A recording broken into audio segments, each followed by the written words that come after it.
On va commencer maintenant notre nouveau cycle d'émissions consacré au monothéisme. Et ma première question sera assez simple, hein. Que signifie le monothéisme, pardon? Salam alaikum à tous ceux qui nous écoutent.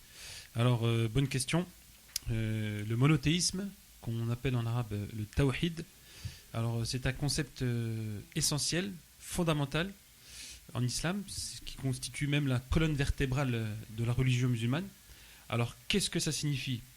Alors, c'est très simple. Monothéisme, ça veut dire le culte d'un seul Dieu, contrairement au polythéisme, qui est le culte de plusieurs dieux. Alors, quand on s'intéresse à l'étymologie du mot tawhid, eh bien, c'est un mot qui est dérivé d'un mot d'action. C'est très important, on le verra par la suite des émissions. Oui.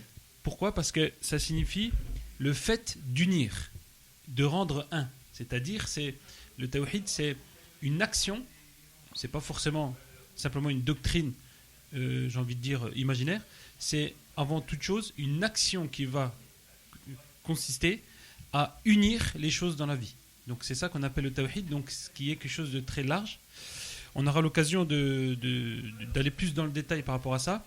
Et de façon générale, il faut savoir que c'est Dieu, Allah, le seul qui a créé le monde et c'est lui qui le dirige. D'accord, alors justement, excuse-moi de te couper. Finalement, donc, si on suit ton raisonnement, donc Dieu a tout créé. Alors dans ce cas-là, est-ce qu'on peut considérer que tout lui est subordonné? Bien sûr. Donc tout est subordonné à Dieu en tant que créateur.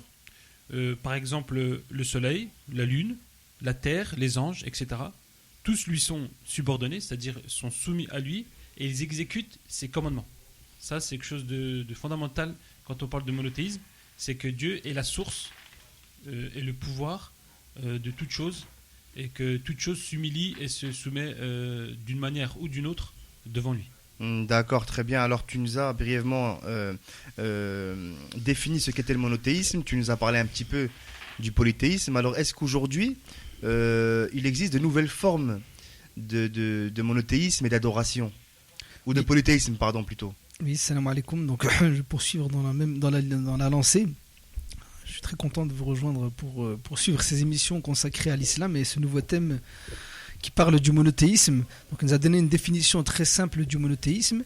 Et malheureusement, aujourd'hui, il existe d'autres formes de polythéisme, c'est-à-dire c'est le fait d'adorer plusieurs dieux. Alors, est-ce que c'est comme à l'époque, finalement, où les hommes actuels adorent des statues ou des idoles à proprement parler? Ou est-ce que c'est nouveau? Non, les nouvelles formes de polythéisme sont totalement différentes que par les civilisations antérieures. Maintenant, les gens vont plus se mettre à, entre guillemets, adorer par exemple des stars de cinéma, des stars de la télévision, des sportifs, des personnalités politiques. Et ça, c'est une forme d'idolâtrie, c'est-à-dire qu'on va leur rendre un culte. On va s'attacher à faire tout ce qu'ils font, à les suivre dans tout ce qu'ils font. Et ça, ce n'est pas tolérable dans la religion. D'accord. Alors justement, à l'époque, j'imagine que l'islam, en apportant le monothéisme existait déjà, mais il y avait eu de longues décennies de polythéisme. Est-ce que finalement le monothéisme a été et est encore révolutionnaire?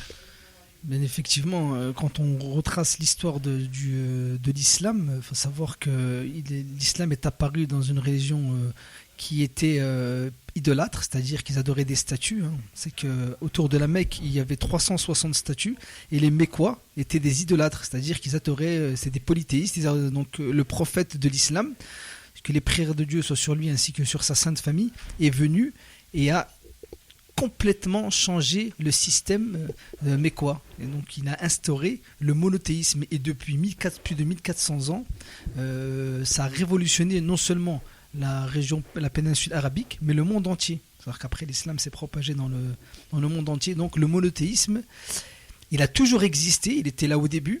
Et le fait que les prophètes étaient venus justement pour rappeler ces choses-là, pour leur rappeler aux gens qu'ils avaient dévié du droit chemin, le fait qu'ils adoraient d'autres personnes, d'autres statues en dehors de Dieu. Et l'islam était venu pour rappeler aux hommes qu'il fallait suivre, avoir un culte pur et suivre le monothéisme. D'accord, alors par rapport au rappel que Dieu nous fait par rapport au monothéisme, est-ce que vous pouvez nous citer entre autres des versets qui nous relatent cela? Oui, donc une sourate du Coran que n'importe quel musulman lambda connaît. C'est une petite sourate que tout le monde connaît en général, hein. Même un musulman qui ne prie pas forcément, il connaît cette sourate-là. Elle est très significative. Justement, elle porte le nom sourate Tawhid. C'est la sourate qui dit, en arabe, il dit Bismillahirrahmanirrahim, au nom de Dieu, le clément, le miséricordieux. Qul huwallahu ahad, ça veut dire dit, lui, Allah est un. Allahu us-samad, il est indépendant. Lam yalid, il n'a pas engendré. Walam yulad, il n'est pas engendré. Walam yakun lahu kufuwan ahad, nul est égal à lui. Donc cette petite sourate que la majorité des musulmans récitent résume l'esprit du monothéisme en islam. D'accord, alors maintenant, après avoir bien expliqué et être entré dans le sujet du monothéisme et de l'avoir expliqué, on va maintenant s'intéresser à quelque chose qui est vraiment important à mon sens, c'est la différence qu'il existe entre l'adoration et la soumission. Alors, est-ce que vous pouvez déjà nous expliquer quelle nuance il existe entre l'adoration et la soumission? Alors, effectivement, il y a une subtilité entre le fait d'adorer Dieu et le fait d'être soumis à Dieu. Alors, je m'explique. Qu'est-ce que c'est l'adoration? En fait, c'est un acte que nous faisons en obéissance à Dieu. Donc, pour l'adorer, en tant que serviteur, et la soumission, ça correspond à un état d'esprit particulier parce qu'il s'agit d'être prêt à obéir sans discuter. Donc quelqu'un qui est soumis, c'est quelqu'un qui est un esclave. Et pour cela, il faut avoir conscience que nous avons été créés pour Dieu et que nous retournerons à lui. Et que, comme nous le dit l'imam Ali sur la paix, nous devons reconnaître en nous-mêmes notre appartenance à Dieu. Donc pour savoir si nous avons l'état d'esprit de soumission, il faut se poser les questions suivantes. Alors si Dieu m'ordonne ou m'interdit quelque chose, est-ce que je m'y conforme? Ça, c'est la première question qui va montrer notre degré de soumission à Dieu. Donc on peut expliquer que le croyant, lorsqu'il fait cela, c'est dans le but de se rapprocher de Dieu. Voilà, c'est dans un but de proximité avec Dieu. Et la deuxième question, c'est si Dieu veut quelque chose pour moi, est-ce que je m'y conforme? Donc en fait, ça correspond à obéir à ses commandements et à s'éloigner des interdits. Donc c'est comme ça qu'on mesure notre degré de soumission. Et donc si la réponse à ces questions est positive, alors on est quelqu'un de soumis et on est un vrai serviteur de Dieu. Donc ne pas confondre un adorateur, parce qu'on peut très bien adorer Dieu sans lui être soumis. Et d'ailleurs, c'est un peu l'exemple typique du diable, qui a adoré Dieu pendant des milliers d'années, mais qui ne lui a pas été soumis. Donc on peut très bien adorer Dieu sans montrer de la soumission. D'accord, alors que nous disent les savants musulmans par rapport à l'adoration et à la soumission? Donc la majorité des savants, justement pour connaître un peu si on est adorateur ou si on est une personne soumise, ils nous demandent de passer la majorité de partie de notre temps à chercher ce que Dieu veut de nous. Et que rien n'est plus important que cette connaissance. Donc sans arrêt, les musulmans, ils doivent faire cet effort-là de comprendre que Dieu nous veut entièrement à lui. En effet, personne ne doit lui être associé. Et d'ailleurs, le Coran, il confirme ses propos à la sourate numéro 98 au verset 5, où il dit « On leur avait seulement ordonné d'adorer Dieu en lui rendant un culte pur. » Alors justement, pour le croyant qui a envie de faire ce cheminement spirituel vers Dieu, comment est-ce que, avec ce que tu viens de citer comme verset, comment le croyant peut rendre un culte pur à Dieu? Oui, c'est une très très bonne question et beaucoup de personnes qui souhaitent rentrer dans la religion islamique, ils vont penser que il faudrait, pour rentrer dans la religion, il faut être un adorateur zélé, il faut tout s'interdire.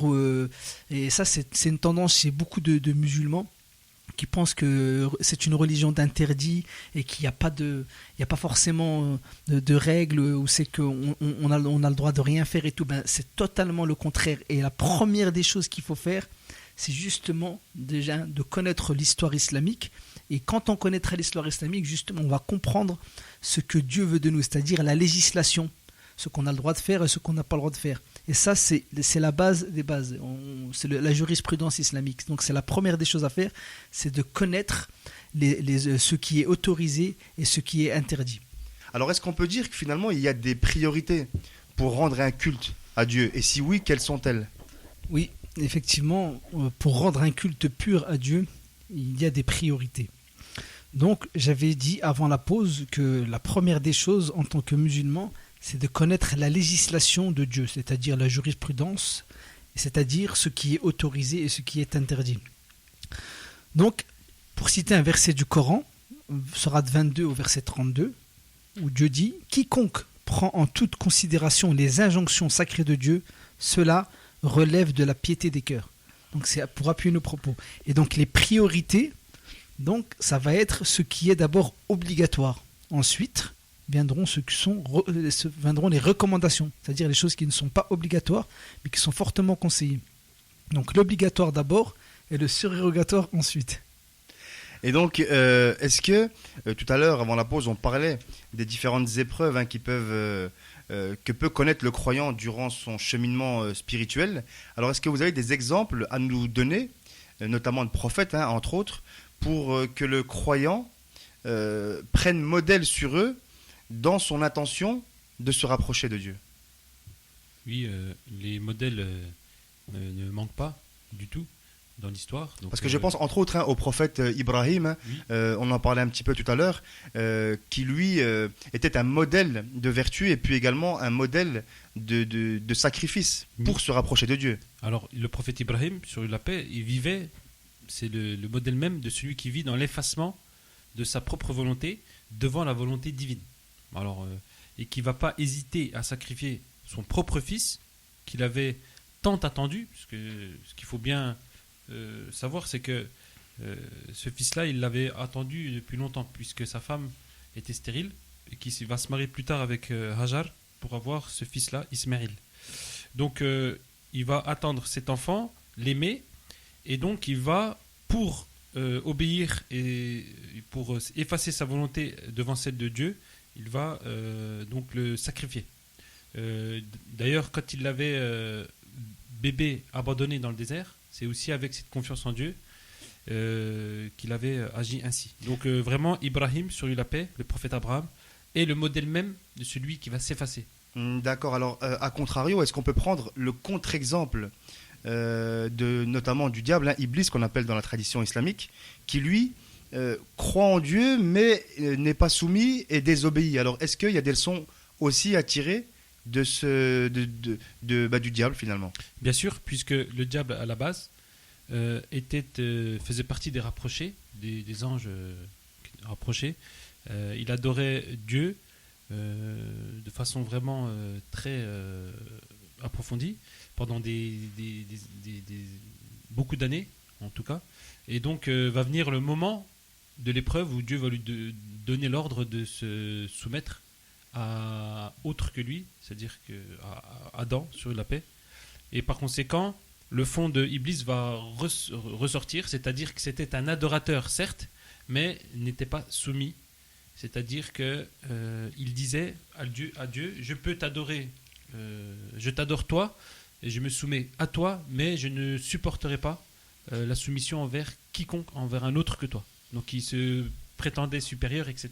Donc là, il y a un défaut au niveau de la soumission à ce niveau-là. D'accord, donc là, on voit vraiment la différence qui peut exister. Et c'est pour ça qu'on a tenu à vous en parler, entre l'adoration et la soumission. Pour terminer l'émission du jour, on va peut-être parler un petit peu, et on y reviendra plus longuement la semaine prochaine, sur la relation qui peut exister entre le culte, le fait d'adorer en islam, et le monothéisme. Quelle est-elle cette relation? Qu'est-ce que le croyant peut faire pour se rapprocher et puis avoir un cheminement spirituel vers Dieu? Oui, bonne question. Donc la question exactement, tu peux la répéter parce que je n'ai pas très bien saisi. Oui, parce qu'en fait, pour le croyant, lorsqu'il se rapproche, enfin, lorsqu'il veut faire un cheminement spirituel et se rapprocher de Dieu, est-ce que finalement, le fait d'accomplir des actes d'adoration va le tirer vers le haut? Oui, là, je comprends beaucoup mieux ta question. Effectivement, le fait d'accomplir des actes d'adoration en toute sincérité, en fait, c'est ça la différence. C'est que les actions ne valent que par leurs intentions. La personne, quand elle va commencer à vouloir se rapprocher de Dieu, il faut qu'elle fasse une introspection pour savoir ce qu'elle fait. Est-ce qu'elle le fait pour elle-même, c'est-à-dire dans le sens, quand on dit pour elle-même, est-ce qu'elle va le faire pour Dieu, c'est-à-dire qu'elle va le faire dans le sens de se rapprocher de Dieu, ou est-ce qu'elle va le faire pour un autre, tout autre que Dieu, c'est-à-dire pour les autres, pour se montrer, par orgueil. Donc ces choses-là, c'est ça qu'il faut. C'est pour ça qu'on dit que l'islam, il faut se surveiller dans ses efforts et faire en sorte que ce qu'on fait, on le fait pour Dieu. D'accord, alors peut-être un dernier mot avant de passer à la troisième partie de notre émission. Alors, simplement pour rebondir par rapport à cette adoration, pour clarifier les choses, en plus de ce qui vient d'être dit, c'est que l'imam Ali, sur la paix, nous dit qu'il y a 3 formes d'adoration qui vont être acceptées par Dieu. Alors il nous les cite, il nous dit c'est l'adoration de celui qui va adorer Dieu en recherche d'une récompense. Et il appelle cela l'adoration du commerçant. Donc la personne veut le paradis, elle adore Dieu. D'accord. Donc c'est toléré. Il y a en plus de cela l'adoration de celui qui va adorer Dieu, mais parce qu'il a peur d'un châtiment. Il a peur de l'enfer. Donc ça, c'est ce qu'on appelle l'adoration de l'esclave. C'est-à-dire qu'il n'adore Dieu que pour se prémunir d'un mal. Et on a enfin la meilleure des 3 adorations, c'est celle qui consiste à adorer Dieu sans rechercher un quelconque intérêt, que ce soit le paradis, ou sans rechercher, sans craindre une menace, c'est-à-dire l'enfer. Donc ça, c'est ce qu'on appelle l'adoration des gens libres, c'est l'adoration des prophètes, des amis de Dieu. Et l'imam Ali, sur la paix, était quelqu'un qui adorait Dieu en disant qu'il était digne d'être adoré, c'est pour cela qu'il l'a adoré, et non pas en recherche d'une récompense ou par crainte d'une sanction. Voilà, c'était pour clarifier les 3 types d'adoration qui seront tolérés en islam, et tout le reste ne sera pas toléré parce qu'ils vont avoir pour intention de satisfaire autre que Dieu. D'accord, donc ce que tu nous expliques, c'est pas que l'adoration du entre guillemets commerçant ou celui qui craint n'est pas mauvaise en soi. Elle n'est pas mauvaise. Mais elle n'est pas à la hauteur de celui qui adore Dieu que pour Dieu. Exactement, puisque le paradis, finalement, on nous rapporte que on n'y rentre que par miséricorde de Dieu et que ce n'est pas forcément par nos actions.